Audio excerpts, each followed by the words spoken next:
Donald Trump గారు 2 గంటల క్రితం ట్వీట్ చేశారు, ఎఫెక్టివ్ ఇమీడియట్లీ అంటే వెంటనే ఎవరెవరైతే ఇరాన్తో బిజినెస్ చేస్తారో వాళ్ళ మీద 25% టారిఫ్ పడుతుంది కదా, పడిపోయింది.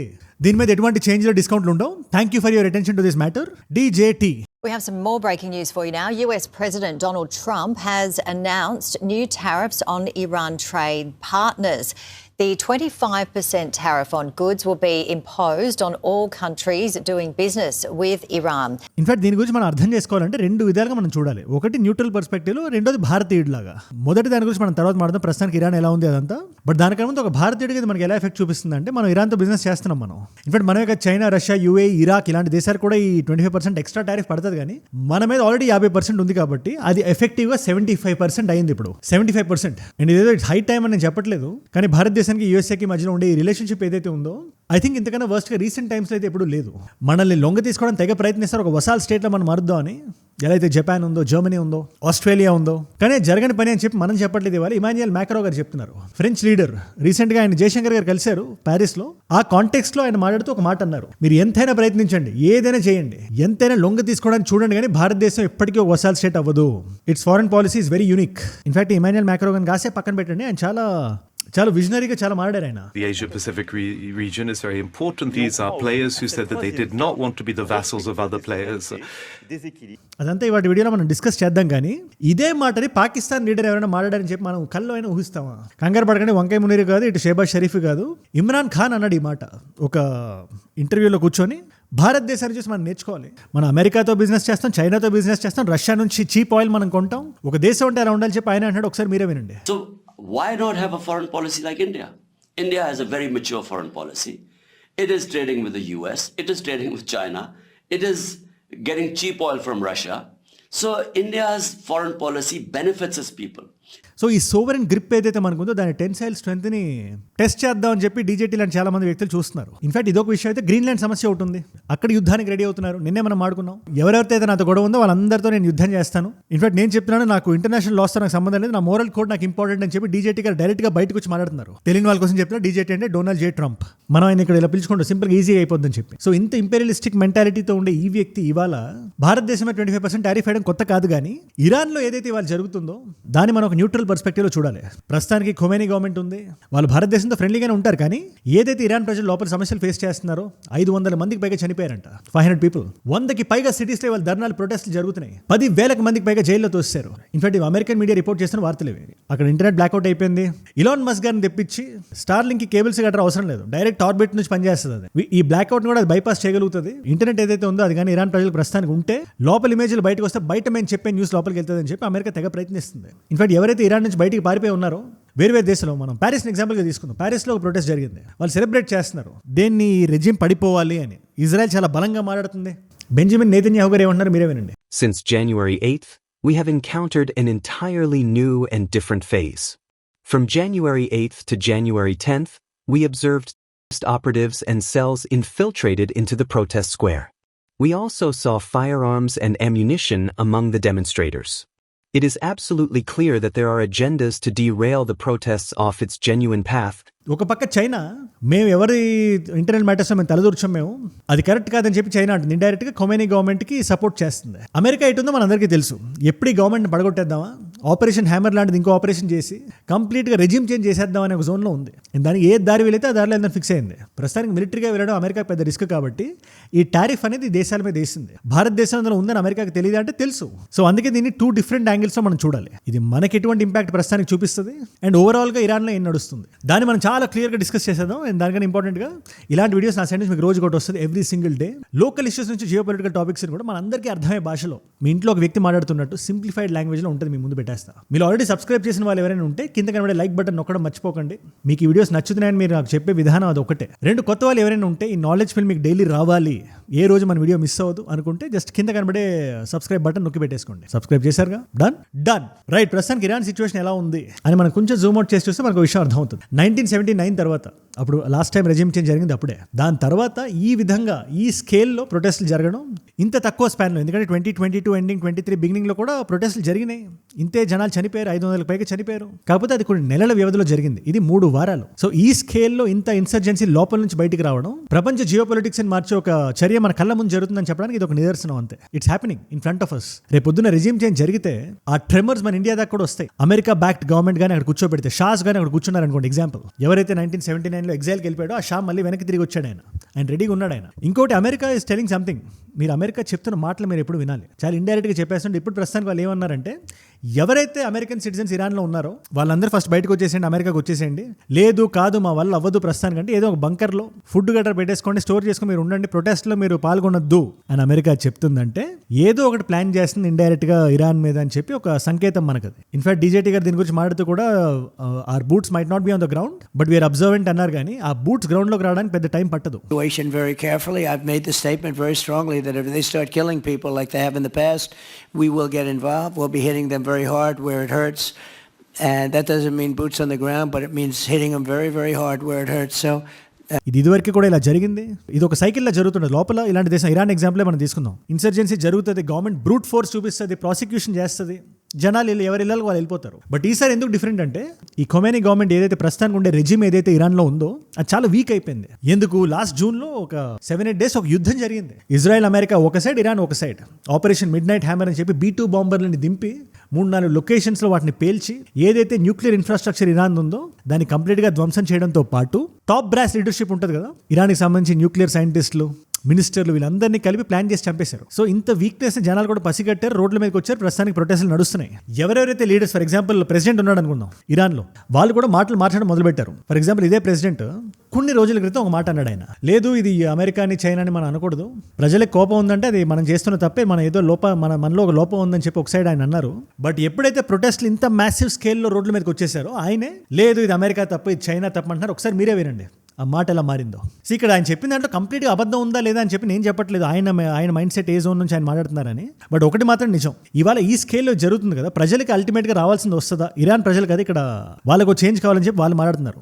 అది వస్తుందా అంటే అది డౌట్ఫుల్లే. ఎందుకంటే ఇక్కడ అమెరికా ఇన్వాల్వ్ అయి ఉంది, అమెరికన్ మనీ ఇన్వాల్వ్ అయి ఉంది. అల్టిమేట్గా అమెరికాకి సెల్ఫిష్ గోల్ ఒకటి ఉంటుంది. దాంట్లో జనాలు బాగున్నారా లేదా నాకు అనవసరం. ఇరాక్లో జనాలు ఇవాళ బాగున్నారా లేదా లిబియాలో బాగున్నారా? అమెరికా ఏ దేశాల మీదకైతే దాడులు చేసి ఇలా కంప్లీట్గా కుదిపేసి వెనక్కి వచ్చేసిందో, ఆఫ్ఘనిస్తాన్ ఎగ్జాంపుల్ మనం తీసుకుందాం, ఎక్కడ బాగున్నారు జనాలు, అది మనం గమనించాలి. ఇన్ఫాక్ట్ మనకన్నా ఇరాన్ ప్రజలు గమనించాలి. అండ్ ఇంకోటి మనం ఇక్కడ చూడాల్సిన విషయం ఏంటంటే, నిన్న కూడా చెప్పాను నేను, ఇది ఏంటి గొడవ అంటే ఇది ఐడియాలజికల్ డిఫరెన్స్ నుంచి వస్తుంది. ఒకటి, ఎవరెవరైతే అమెరికా నుంచి బ్యాక్ అయ్యి అమెరికన్ ఇన్ఫర్మేషన్ తీసుకొని ఉన్నారో వాళ్ళ థాట్ కంప్లీట్గా తప్పని నేను చెప్పట్లేదు. వాళ్ళకి ఒక లిబరల్ వరల్డ్ కావాలి వాళ్ళకి. ఇది నేను భారతదేశం పర్స్పెక్టివ్లో చెప్పట్లేదు, న్యూట్రల్గా చెప్తున్నా. ఆడపిల్లలు ఎవరైతే రోడ్ల మీదకి వచ్చి ధర్నాలు అవి చేస్తారో అందులో అందరూ ఒక ప్రాపగాండాని మైండ్లో పెట్టుకునే చేస్తారని చెప్పి నేను చెప్పట్లేదు. నేను వాళ్ళకి ఫ్రీడమ్ కావాలి, రోడ్ల మీదకి వచ్చారు. బట్ ఒక సెగ్మెంట్ ఖచ్చితంగా ఉంది which is back by America. అది ఎంత పర్సెంటేజ్ అనేది మనకు సమయం సమాధానం చెప్తుంది. అండ్ అమెరికా ఇక్కడ 3 విషయాలు ఏదో విషయం ఖచ్చితంగా చేస్తారని చెప్పి చాలా మంది జియో పొలిటికల్ అనలిస్టులు కూడా చెప్తున్నారు ఇంటర్నెట్లో, న్యూస్లో. నెంబర్ 1, డైరెక్ట్గా జెట్స్ని దింపి ఏదైతే B-2 బాంబర్లతో జూన్లో లాస్ట్ ఇయర్ చేసిందో అలాంటిది ఇంకొక ఆపరేషన్ లాంటిది చేద్దాం అని చెప్పి. అది ఇక్కడ చాలా రిస్క్ అనే విషయం నేను నీకు సెపరేట్గా చెప్పాల్సిన అవసరం లేదు. మీరే చూసుకోండి, ఒక లొకేషన్లో న్యూక్లియర్ పవర్ ప్లాంట్లు ఉన్నాయి, 3 లొకేషన్స్లో ఉన్నాయి ఇరాన్లో, ఇష్ఫహాన్, సోయన్సో. వాటి మీదకి వెళ్ళి B-2 బాంబర్లు వేసుకొని వెళ్ళి వాటిని పేలగొట్టడం ఒక విధానం.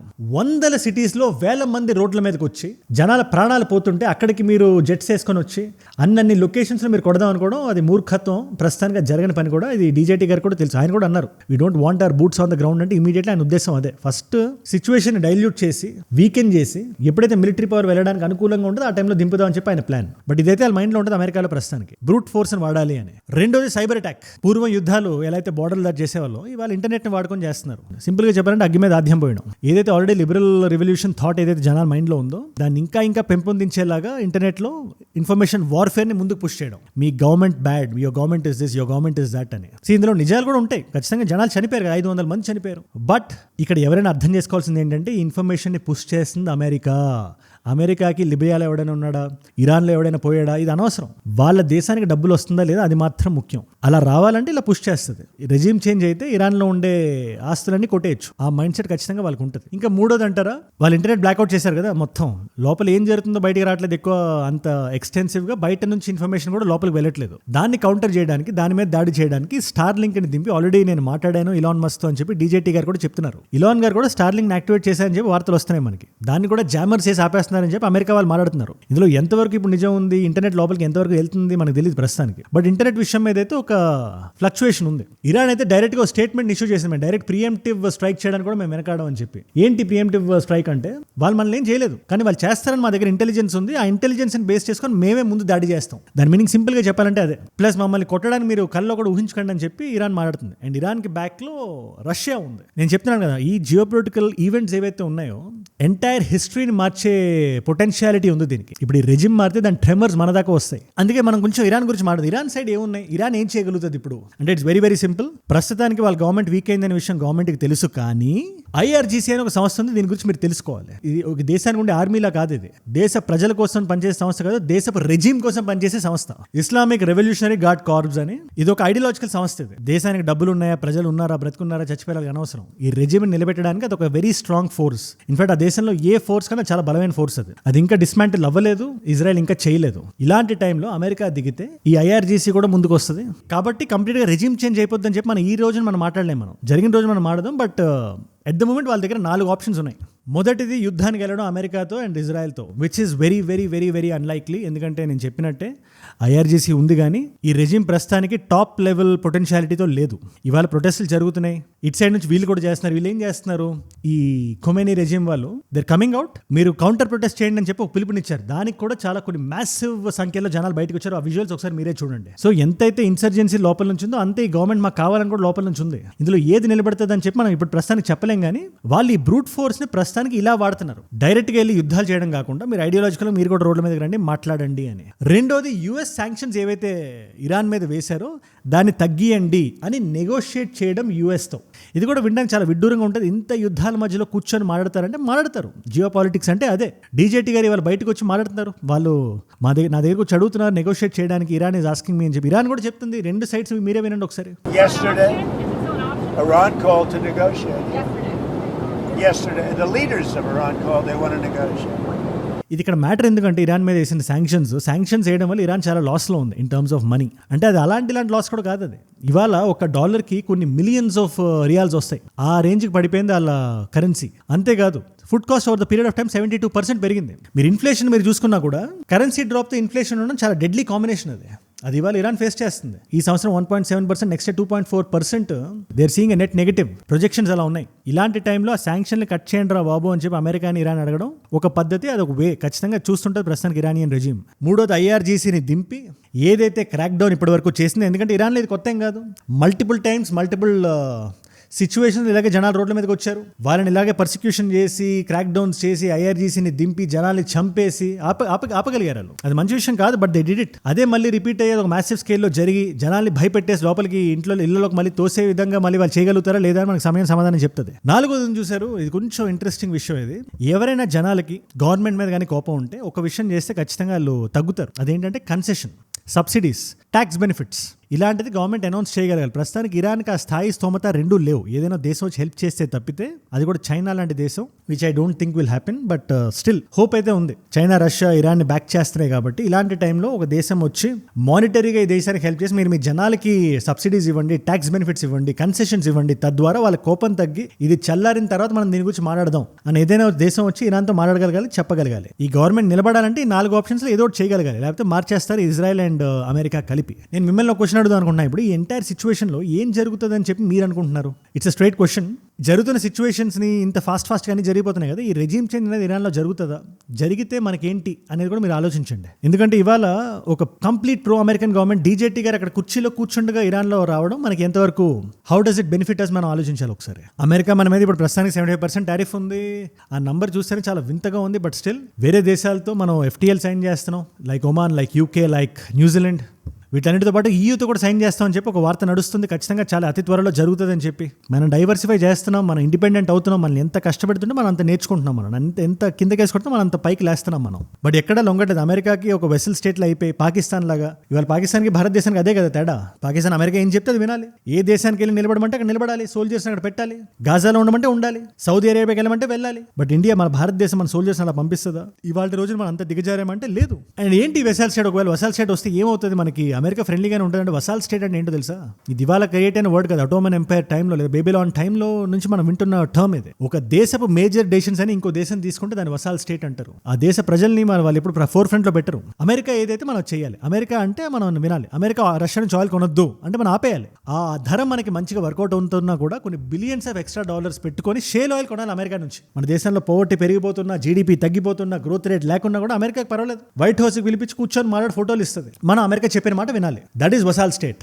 ఆ స్టేజ్కి మనం వెళ్ళాలని మీరు అనుకుంటున్నారా చెప్పండి ఒకసారి. ఆయన నేటోలో ఉండే దేశాలను వదలట్లేదు, డెన్మార్క్ మీద పడుతున్నాడు ఇవాళ. అలాంటిది భారతదేశాన్ని వదులుతాడా? వదలడు. బట్ మన స్ట్రాంగ్ గా నిలబడ్డా అది మన చేతిలో ఉంటుంది. అల్టిమేట్లీ మన దేశానికి మన దేశపు ప్రజలు ఇంపార్టెంట్ అయి ఉండాలి. అండ్ ఇమాన్యుయల్ మ్యాక్రో గారు దాన్ని నీట్ గా పెట్టారు. మనం బయటికి చెప్పలేదు, మనం స్ట్రాంగ్ గా చెప్పలేకపోతున్నాం, కానీ అట్లీస్ట్ ఆయననే చెప్పారు. అండ్ ఆయన ఏది అంత ఈజీగా ఉత్తినే మాట్లాడే మనిషి కూడా కాదు ఆయన. ఆయన కొంచెం డీజేటీ గారితో ఆయనకు ఉండే గొడవ చాలా క్యూట్గా ఉంటుంది, కానీ ఆయన రష్యాని ముందే ప్రెడిక్ట్ చేసిన వ్యక్తి ఆయన. రష్యాకి యుక్రెయిన్కి ఇలా జరుగుతుందని చెప్పి. అండ్ ఆయన ఇంకో స్టేట్మెంట్ అన్నాడు, G7కి అండ్ బ్రిక్స్కి Bharat will be like a bridge. ఇప్పుడు మీరు ఇలాంటి టైంలో మీరు ఒకసారి చూడండి, డీజేటీ గారు బ్రిక్స్ని ఇది చేసేద్దాం, అది చేసేద్దాం, ఈ టారిఫ్ వేద్దాం, ఆ టారిఫ్ వేద్దాం, ఈ దేశం నుంచి ఎవరైనా కొంటే ఆ దేశంతో కొనే వాళ్ళకి మనం పీనలైజ్ చేద్దాం, ట్యాక్స్ వేద్దాం అంటున్నాడు కదా. ఇలా విడగొట్టే లీడర్స్ ఉండే ఈ టైంలో లేదు, మనందరం కలివిడిగా ఉండాలి. అల్టిమేట్ గ్లోబల్ గ్రోత్ అందులోనే ఉంది. అది మనం బ్రిక్స్ అవన్నీ మనం చూడండి, మనం వీల్ అటెండ్ బ్రిక్స్, మనం బ్రిక్స్ మెంబర్, మనం G7లో గెస్ట్లా మనం వెళ్తానే ఉంటాం. మనం ఈ సంవత్సరం క్వాడ్ జరగాల్సి ఉంది. డీజేటీ గారు దానికి రారు నాకు తెలిసి. 100% 2027లో వస్తారేమో, కానీ 2026లో అయితే ఇప్పుడుండే మైండ్ స్టేట్లో ఆయన ఏ పీట్ హెక్సిత్నో లేదా JD Vanceనో పంపిస్తారు ఆయన. ప్లస్ ఈ G7 ఇయర్ అమెరికా హోస్ట్ చేస్తుంది. దానికి మనం వెళ్తామా లేదా అంటే దాని దగ్గర నా దగ్గర సమాధానం లేదు. మన నరేంద్ర మోదీ గారు ఆయన ఎటువంటి కాల్ తీసుకుంటారో నాకు తెలియదు. బట్ చూడాలి, వెరీ ఇంట్రెస్టింగ్ ఉంటుంది అది. ఇవాళ మల్టిపుల్ చాయిస్ క్వశ్చన్ మీ అందరికీ. IRGC అనే సంస్థ ఏ సంవత్సరంలో ఫామ్ అయిందని మీరు అనుకుంటున్నారు? Option A is 2015, option B is 2017, option C is 2019, option D is 2021. మీకు సమాధానం తెలిస్తే కింద రాయండి. తెలుసుకుందాం అనుకుంటే ఇన్స్టాగ్రామ్కి వచ్చేసేయండి, స్టోరీలో పెట్టేస్తాను అక్కడ అజయ్ ఫ్రమ్ ఏ జూడ్ అని ఉంటుంది. అజయ్ ఫ్రమ్ అని రాయండి, it's verified profile, tick mark ఉంటుంది. అండ్ అక్కడ నాకు ఏదైనా ఇలాంటి వీడియో ఐడియా టాపిక్ మీరు ఇద్దాం అనుకున్నా, లేటెస్ట్ న్యూస్ని మీరు స్టోరీస్లో చూద్దాం అనుకున్నా, నా లైఫ్లో నా చుట్టూ ఏమైనా జరుగుతున్నా, everything you'll get it there. As a community మనం స్ట్రాంగ్ అవ్వడానికి, ఇంకా టైట్ నెట్గా ఉండడానికి Instagram is a great place. And ఏజూడ్ గ్లోబల్ అన్ఫిల్టర్డ్ అని we have 2 other channels. Global ఛానల్లో మీ నాన్ తెలుగు ఫ్రెండ్స్కి నా కైండ్ ఆఫ్ వీడియోస్ మీరు షేర్ చేద్దాం అనుకుంటే definitely you have to check it out. And అన్ఫిల్టర్డ్లో fitness, fashion, lifestyle, grooming content మళ్ళీ వస్తుంటుంది. Keep an eye on that. మనం దీనికి సబ్స్క్రైబ్ చేసి పెట్టేసుకోండి, సపోర్ట్ చేయండి. అండ్ మీరు ఇక్కడ దాకా ఈ వీడియోలో వచ్చారంటే ఈ వీడియోస్ మిమ్మల్ని లాకట్టుకుంటున్నాయి, ఒక వాల్యూ పొందుతున్నారు. Thank you so much for that. మీరు ఇస్తున్న వాచ్ టైం, రిటెన్షన్ ఉంది కదా, ప్రాణం పెట్టి నన్ను పనిచేయడానికి, రోజు నిర్భయంగా నిర్మోహమాటంగా మాట్లాడడానికి నన్ను ప్రేరేపిస్తుంది, ప్రోత్సహిస్తుంది. దానికి మీరే నా ప్రేరణ. Yo my inspiration. ఇన్ఫాక్ట్ మీరు ఇలా డైలీ చూడడం వల్ల నాకు ఎంత మంది కొత్త వాళ్ళకి ఈ వీడియోస్ రీచ్ అవుతున్నాయి తెలుసా? చూస్తున్న వాళ్ళకి ఒకటే మాట, మీకు ఈ వీడియోస్ నచ్చాయని నాకు చెప్పడానికి ఉండే ఒకే మాధ్యమం కింద కనబడే లైక్ బటన్ నొక్కి గుద్ది పెట్టేసుకుంటే నాకు తెలుస్తుంది ఇంతమందికి నచ్చింది ఇది. ఇలాంటి వీడియోస్ ఇంకా చాలా గట్టిగా చేయాలి. ఏ రోజైనా కొంచెం అలసటగా ఉన్న ఫీవర్ ఉన్నా కూడా ఆ రోజు కూడా నాకు పని చేయడానికి మీరు ఇచ్చే ప్రోత్సాహం అది. అండ్ ఎవరైతే కొత్త వాళ్ళకి ఈ వీడియో రీచ్ అయిందో, మీరు ఆఫీసు నుంచి, కాలేజ్ నుంచి వెనక్కి వచ్చిన తర్వాత మీ కుటుంబాల రెస్పాన్సిబిలిటీస్ అంతా అయిపోయిందో 10 నిమిషాలు నాకు ఇవ్వండి. ప్రపంచంలో ఏం జరుగుతున్నా సింప్లిఫైడ్ లాంగ్వేజ్లో మీ ముందు పెట్టేస్తా. It's a promise. మీరు చేయాల్సింది ఒకటే, ఈ నాలెడ్జ్ ఫీల్, మీకు డైలీ డోస్ ఆఫ్ ఈ నాలెడ్జ్ ఫీల్ మీకు రావాలంటే కింద కనబడే సబ్స్క్రైబ్ బటన్ నొక్కి పెట్టేసుకోండి. సబ్స్క్రైబ్ చేశారుగా, డన్. మీకోసం 2 కాంప్లిమెంటరీ వీడియోస్ పెడుతున్నా. జియో పొలిటికల్గా I have done another video. ఈ ఇరాన్ సంగతే కాకుండా ఈ డూమ్స్ డే ప్లేన్ గురించి క్లియర్గా ఎక్స్ప్లెయిన్ చేస్తూ వీడియో చేశారు, కనబడింది బయట. డిపార్ట్మెంట్ ఆఫ్ వార్ కింద అమెరికాని మార్చడం అదంతా మీరు, ఇట్స్ ఆల్ లింక్డ్. ఆ వీడియో ఇక్కడ ఉంది. లేదు కొంచెం లోకల్గా ఏం నడుస్తుందో తెలుసుకోవాలి అనుకుంటే విజయ్ గారిది సినిమా ఇష్యూ నడుస్తుంది. ఆయన ఇవాళ 12th రోజున ఢిల్లీ వెళ్ళారు, CBIని కలిసారు, మాట్లాడారు. ఏం నడుస్తుంది ఈ ఇష్యూ చుట్టూ, ఆ సినిమాని కూడా ఆపేసే విధంగా ఏం నడిచింది అంటే ఆ వీడియో ఇక్కడ ఉంది. మీకు ఏ వీడియో ఇంట్రెస్ట్ ఉంటే ఆ వీడియోని చూడండి. నేను మళ్ళీ మిమ్మల్ని రేపు కలుస్తా. మనందరం కలిసి పెరగాలి, కలిసి ఎదగాలి. Let us all grow together, let us all rise together. Rise above ignorance, rise above arrogance, rise above hate. ఏజూడ్ అంటే మనం. జై హింద్, జై భారత్, జై ఆంజనేయ, ఓం నమః శివాయ.